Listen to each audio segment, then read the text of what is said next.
¿Por qué? Porque la lógica formal, queridos alumnos, solamente va a buscar la coherencia, la formalidad, ¿no?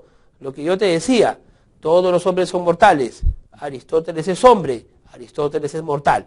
Coherente, lógico, incluso verdadero, ¿no? Ahí no podemos criticarle nada. Pero pueden haber, pues, algunas conclusiones que partiendo de premisas nos pueden dar conclusiones que son falacias, que son falsas. Obviamente, para poder descubrir esto, ya no se usa la lógica jurídica formal, sino la lógica jurídica material o lógica material. El razonamiento lógico material no se va a preocupar tanto por la coherencia, también se va a preocupar, pero no tanto por la coherencia del pensamiento, sino va a buscar la coherencia de la conclusión, la verdad de que esa conclusión lo sea.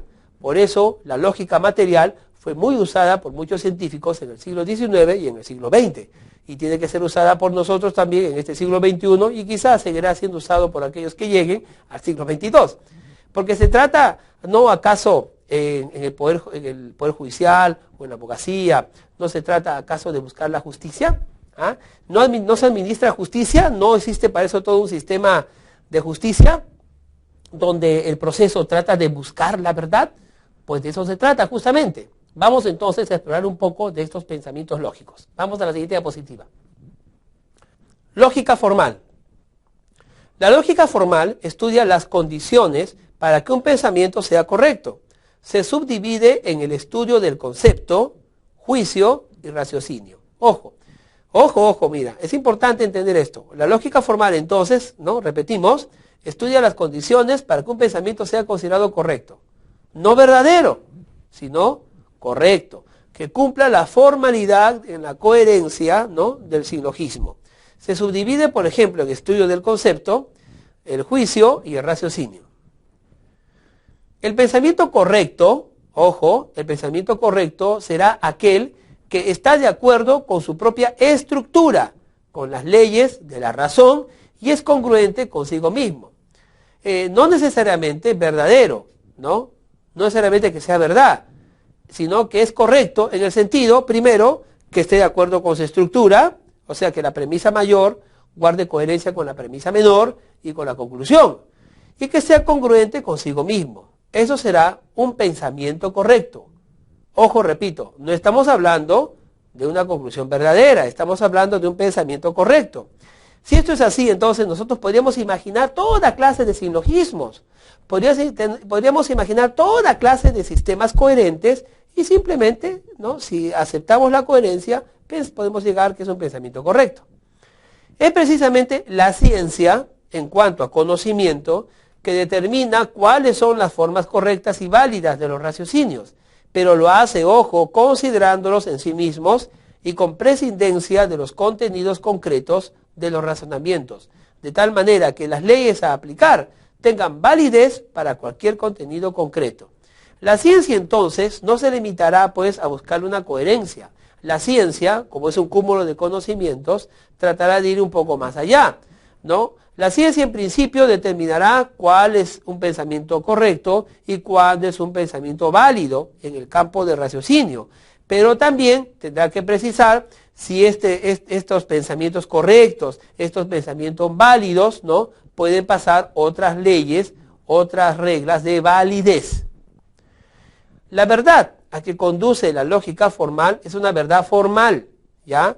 Que será verdad en tanto sea verdad el contenido de las premisas, e indicará solamente que existe una congruencia de ese raciocinio consigo mismo. Para la lógica formal, entonces, será correcto y será verdadero siempre que una forma de pensar tenga coherencia, tenga lógica y tenga congruencia consigo mismo. Si es así, entonces será verdad. Si es así, entonces será correcto. No podemos imaginar cuántos pensamientos, cuántas conclusiones y cuántas decisiones se tomaron usando la lógica formal, que si era coherente, entonces era verdadero y era válido, y se obligaba a la sociedad a seguir esas verdades y a aceptar esas conclusiones, porque su estructura nos llevaba a esa decisión, que no necesariamente era verdadera. Vamos entonces a ver otro concepto. De tal manera, las leyes de la lógica formal solamente resultarán aplicables con alcance estricto en el campo de las ciencias puramente exactas y abstractas, tales como, por ejemplo, la lógica, la mecánica y aquellas disciplinas exclusivamente normativas y abstractas, tales como la interpretación jurídica. Lógica material. Bueno, a diferencia de la lógica formal, informal, ¿no? La lógica material no va a poner el énfasis en la estructura del pensamiento, no va a poner el énfasis en el silogismo que nosotros hayamos formado en nuestra reflexión jurídica o en nuestra reflexión científica.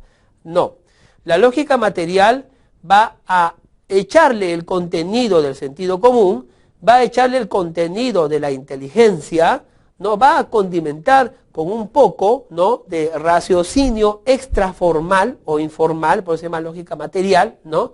Y va a estudiar las condiciones para confirmar si esa conclusión, si ese pensamiento es verdadero. Se entiende como aquel que esté de acuerdo con la realidad. Ya no se va a detener solamente en la estructura de cómo pensamos, porque ahí caen los sofistas, sino que luego de caer, ¿no?, de estudiar la estructura de cómo pensamos y de llegar a la conclusión, va a investigar si esa conclusión es verdadera. ¿Y cuál será el parámetro para concluir que es verdadera? ¿La estructura? ¿Cómo se llegó a esa conclusión? No. El parámetro para ver si esa conclusión es verdadera será ya no la estructura, como decía la lógica formal, sino la realidad.